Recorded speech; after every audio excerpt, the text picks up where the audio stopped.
Hi dear student, मैं दीपक कुमार प्रजापति प्रगत coaching classes के यूट्यूब चैनल पर आपका स्वागत करते हैं। डियर स्टूडेंट, आज के वीडियो में हम लोग पढ़ रहे हैं क्लास 11 की मैथ, जिसमें हमने लिया सेट में हम लोग पढ़ रहे हैं प्रश्नावली 1E। प्रश्न नंबर आज चलेगा 13। प्रश्न नंबर कौन सा चलेगा? प्रश्न नंबर 13 पढ़ेंगे हम। 13 प्रश्न नंबर 13 आपको दिख रहा है बोर्ड पे। 13 है, निम्नलिखित विज्ञापन एक समाचार पत्र में प्रकाशित हुआ था। विज्ञापन क्या है कि विज्ञान के ऐसे अध्यापकों की आवश्यकता है जो भौतिक विज्ञान पढ़ा सकें और क्रिकेट के प्रथम 11 खिलाड़ियों को शिक्षित कर सकें।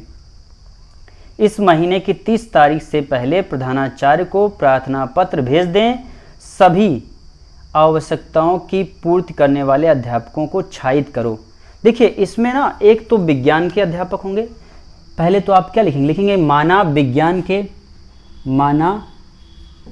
विज्ञान के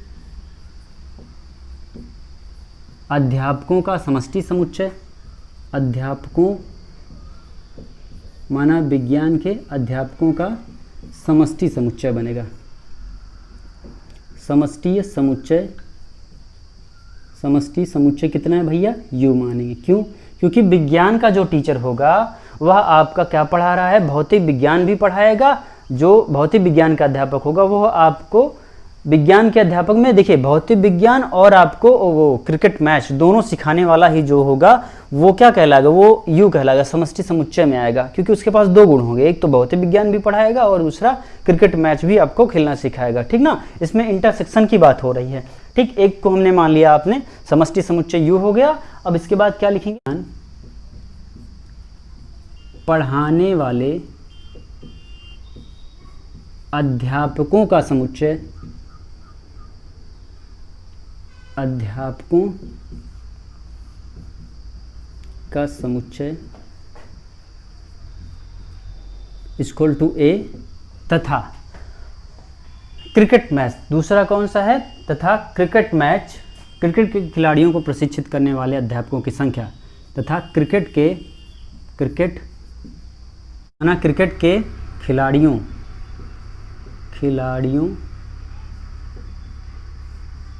को शिक्षित करने वाले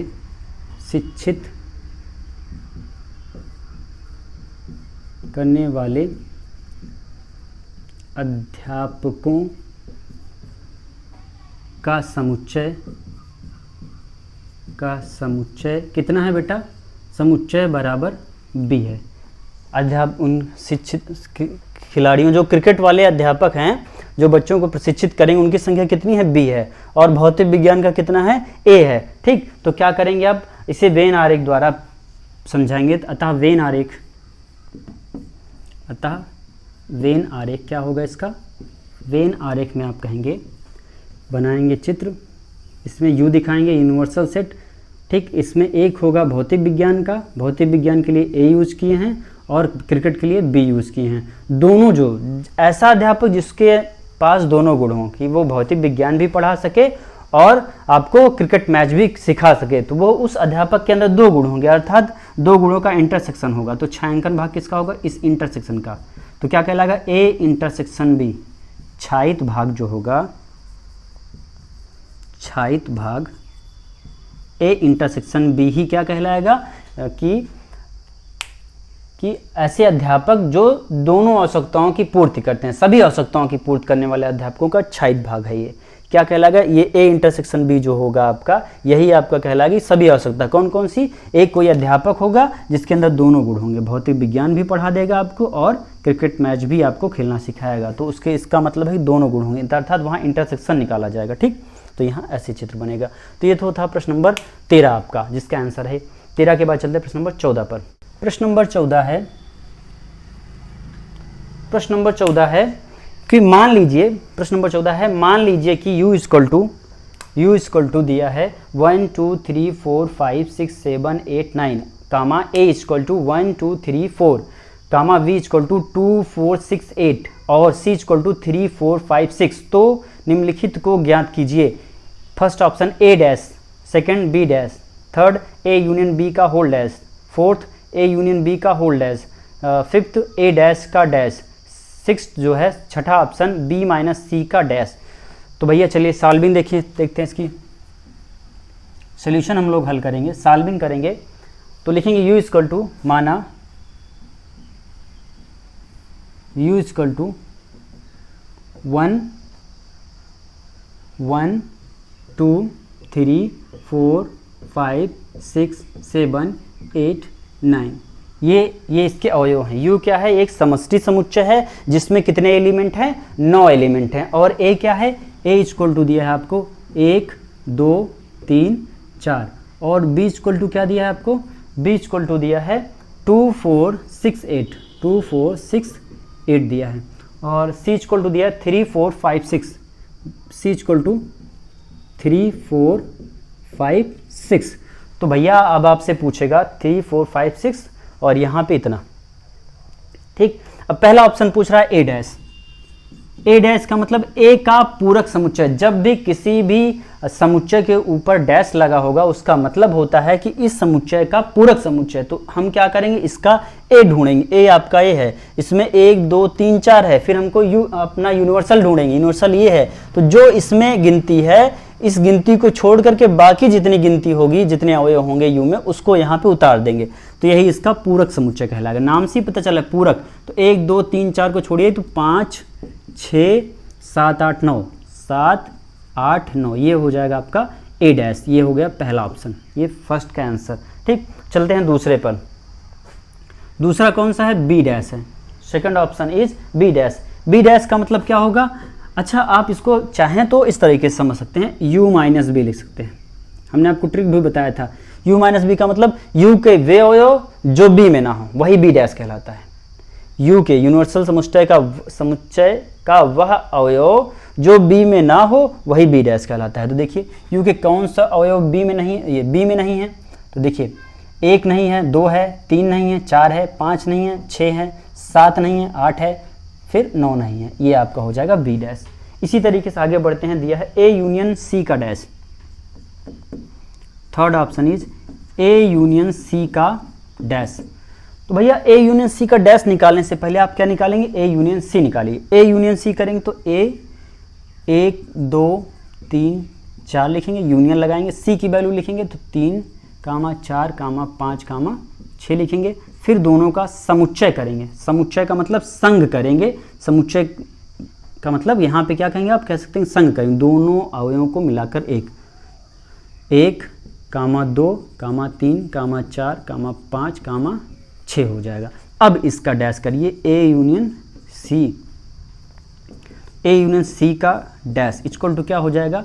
अब डैश करना है ना बाबू, तो इसकी तुलना किससे करिए, उठा करके u से करिए, समष्टि समुच्चय u से करिए। तो क्या लिखा जाएगा, इसके सारे अवयव जो इसमें है उसको छोड़ करके बाकी सबको यहाँ पे लिखना है। देखो 1 2 3 4 5 6, 1 2 3 4 5 6, इसको छोड़ दीजिए, इसको उतारिए। लिखेंगे क्या, 7 8 9, 7 8 एंड 9।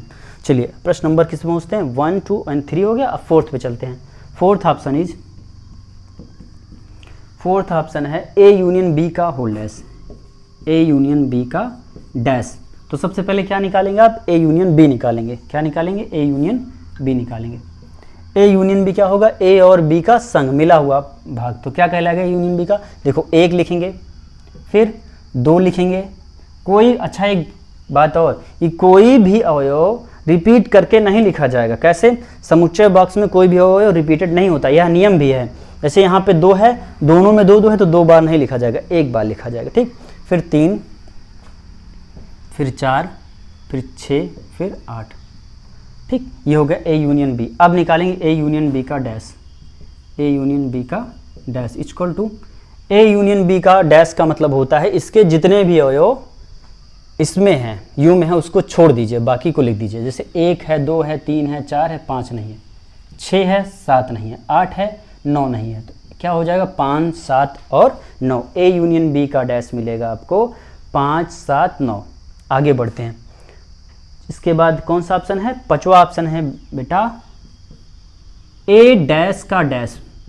ये एक थ्योरम भी है।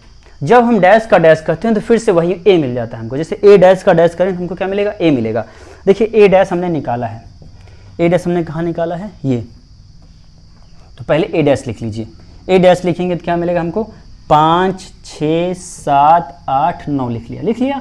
अब इसका डैश का भी डैश करना है, तो इसकी तुलना तुरंत करिए ले जाकर यूनिवर्सल समुच्चय यू से, समष्टि समुच्चय यू से करेंगे तो 5 6 7 8 9, 5 6 7 8 9 को छोड़ दीजिए बेटा, तो कितना मिलेगा 1 2 3 4, तो आप लिखेंगे कितना 1 2 3 4, ये आपका हो जाएगा आंसर।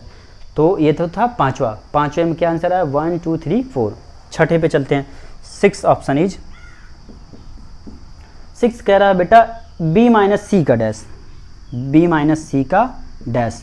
तो सबसे पहले क्या निकालेंगे b माइनस सी निकालिए, तो b माइनस सी करेंगे तो b का वह अवयव, ध्यान से देखिए b का वह अवयव जो c में ना हो, b का कौन सा अवयव है जो c में नहीं है, ये तो पढ़ा जाता है b का वह अवयव, b का वह अवयव जो c में ना हो, तो b का कौन सा अवयव c में नहीं, 2 नहीं है, 2 उतारिए, फिर 4 है छोड़ दीजिए, 6 है 6 भी है छोड़ दीजिए, 8 है इसमें 8 नहीं उतार लीजिए, हो गया, ये हो गया b माइनस सी। अब इस कह रहा कि b माइनस सी का डैश, डैश का मतलब पूरक समुच्चय, तो इसको ले चलिए तुलना करिए u से। अब इसमें 2 8 है, इसको छोड़ दीजिए, बाकी को उतार लीजिए यहाँ पे, तो 1 3 4 5 6 7 और 9, ये हो जाएगा आपका b माइनस सी का डैश। तो भैया ये तो था आपका प्रश्न नंबर 14। अब चलते हैं प्रश्न नंबर 15 पे। प्रश्न नंबर 15 है, यदि u इक्वल टू, u मतलब समष्टि समुच्चय u, यूनिवर्सल सेट 1 2 3 4 5 6 7 8 9 और a इक्वल टू 2 4 6 8 2 4 6 8 और b इक्वल टू कितना दिया 2 3 5 7, तो सत्यापित कीजिए। देन प्रूव दैट कि फर्स्ट ऑप्शन है a यूनियन b का dash equal to a dash intersection b dash, दूसरा a इंटरसेक्शन b का dash equal to a dash union b dash. ये आप समझते हैं क्या है, ये आपका डिमॉर्गन्स लॉ के जैसे ही है, ठीक। तो ये डिमॉर्गन्स लॉ के जैसे है। डिमॉर्गन्स लॉ में हमने क्या कैसे प्रूव किया था, x मान करके, यहाँ पे कैसे करेंगे, हमको डिजिट मतलब अवयव दिए गए हैं, इससे करेंगे। चलिए शुरू करते हैं। तो सबसे पहले क्या करें, पहला ऑप्शन प्रूव करने से पहले हम a यूनियन b निकाल लेते हैं। तो फर्स्ट ऑप्शन शुरू करेंगे, लिखेंगे a union b equal to, a का अवयव कितना है 2 4 6 8 लिखा हमने, फिर यूनियन का चिन्ह लगाई, यूनियन का संघ मतलब संघ का चिन्ह 2 3 5 7 लिखा, ठीक। a और b की वैल्यू लिख दिया, बीच में यूनियन का चिन्ह लगाया। अब क्या करेंगे, दोनों के सेट को हम एक साथ लिखेंगे, 2 3 4 5 6 7 8 लिखेंगे, ये हो जाएगा आपका a यूनियन b, ठीक। अब क्या करेंगे, a यूनियन b का डैश निकालना है, तो लिखेंगे a यूनियन b का डैश इक्वल टू क्या होगा, इन सब की तुलना यूनिवर्सल सेट के साथ करिए, यानी क्या, इसको क्या लिख सकते हैं u minus a union b, ऐसे लिख सकते हैं। लेकिन इतना लिखने की ज़रूरत नहीं, हम लोगों को समझ में आता है, इसलिए आप बार बार इसको नहीं लिखना है, नहीं तो सवाल बड़ी हो जाएगी और कोई मतलब नहीं इसका। u का वे अवयव जो इसमें ना हो, a यूनियन b में ना हो, तो कौन सा नहीं है, 1 नहीं है, 2 3 4 5 6 7 8 है, 9 नहीं है, 1 9 हो जाएगा। डैश में क्या आएगा, a यूनियन b का डैश कहलाए, इक्वेशन फर्स्ट। अब ये निकालिए क्या, a डैश और b डैश, तो a डैश और b डैश के लिए हम लोग लिखेंगे, ये LHS था आपका, ये LHS हमने प्रूव किया, अब RHS लिए हैं। RHS ज़रा समझिए, a dash intersection b dash, तो a डैश क्या होगा, a डैश का मतलब जानते हैं, जो a है इसका पूरक समुच्चय निकालिए, तो पूरक निकालेंगे क्या लिखा जाएगा, 1 फिर 2 छोड़ेंगे 3 फिर 4 छोड़ेंगे 5 फिर 6 छोड़ेंगे 7 फिर 8 छोड़ेंगे 9, ये हो गया a डैश। इंटरसेक्शन बना है, b डैश की वैल्यू, b कितना है 2 3 5 7, तो 1 2 छोड़ेंगे 3 छोड़ेंगे 4 5 छोड़ेंगे 6 लिखेंगे, 7 छोड़ देंगे उसमें है तो 8 लिखेंगे और 9 लिखेंगे। अब देखिए भैया, इंटरसेक्शन का मतलब होता है जो दोनों में अवयव, ऐसे अवयव जो दोनों में उपस्थित हों। कौन कौन से अवयव हैं, 1 है, फिर 6 है, 4 है नहीं है, 8 है नहीं है, 9 है, 1 9। इक्वेशन कैसा हो गया, second. From equation first and second, समीकरण 1 और 2 से LHS इक्वल टू RHS, समीकरण 1 व 2 से, from equation first and second, a union b का dash equal to a dash intersection b dash, a dash intersection b dash. अब क्या करेंगे, हम लोग बढ़ेंगे सेकंड, ऑप्शन नंबर सेकंड के पास, लिखेंगे सॉल्यूशन। ऑप्शन नंबर कौन सा है ये, सेकंड। सेकंड भैया पूछ रहा है a इंटरसेक्शन b का डैश, तो निकालिए, पहले क्या निकालेंगे, ए इंटरसेक्शन बी निकालिए। चलिए, ए इंटरसेक्शन बी का मतलब ए और बी में दोनों में जो अवयव समान हो उसी को लिखना है। तो ए ये हो गया, बी ये हो गया। दोनों में कौन कौन से मैच कर रहे हैं, कौन से कौन से, दो दोनों में है, और 4 नहीं है, 6 8 कुछ भी नहीं है, सिर्फ 2 अकेले ही कॉमन है। ये हो गया क्या, a intersection b equal to 2। अब निकालना है ए इंटरसेक्शन बी का डैश। क्या होगा, 2 को छोड़ दीजिए, बाकी जितने भी एलिमेंट यूनियन में हैं सबको उतारिए। तो 1 3 4 5 6 7 8 और 9, ये हो जाएगा आपका ए इंटरसेक्शन बी का डैश। अब क्या निकालेंगे, ये तो कौन सा भाग था, LHS था। इक्वेशन 1 बना लीजिए इसको, RHS पे आ जाइए, राइट हैंड साइड।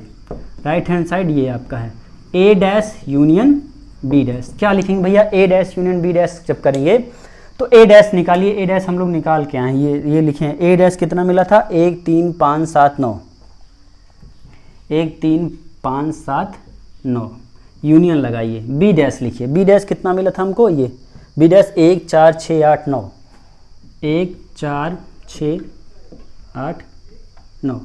चलिए, यूनियन करना है, संग करना है, सभी अवयव को मिला करके लिखना है। तो लिखते हैं भैया, 1 3 4 5 6 7 8 9, ये हो जाएगा आपका A dash union B dash. Equation second हो जाएगा। देखिए, क्या इक्वेशन फर्स्ट और सेकेंड का जो दायां पक्ष है वो बराबर है ना। जब दायां पक्ष बराबर है तो बायां पक्ष अर्थात ये दोनों भी बराबर होंगे। तो लिखेंगे समीकरण 1 और 2 से, 1 व 2 से ए इंटरसेक्शन बी का dash equal to a union a dash union B dash. ये आपका प्रूफ हो जाएगा, ये आपका सिद्ध हो जाएगा। देखिए, सवाल नंबर 15 में हम लोगों ने ऑप्शन नंबर फर्स्ट किया, ऑप्शन नंबर सेकंड किया। ठीक, किसी को कोई डाउट हो तो आप हमसे पूछ सकते हैं, आप क्या कर सकते हैं, नीचे कमेंट कर सकते हैं। ठीक, चलिए।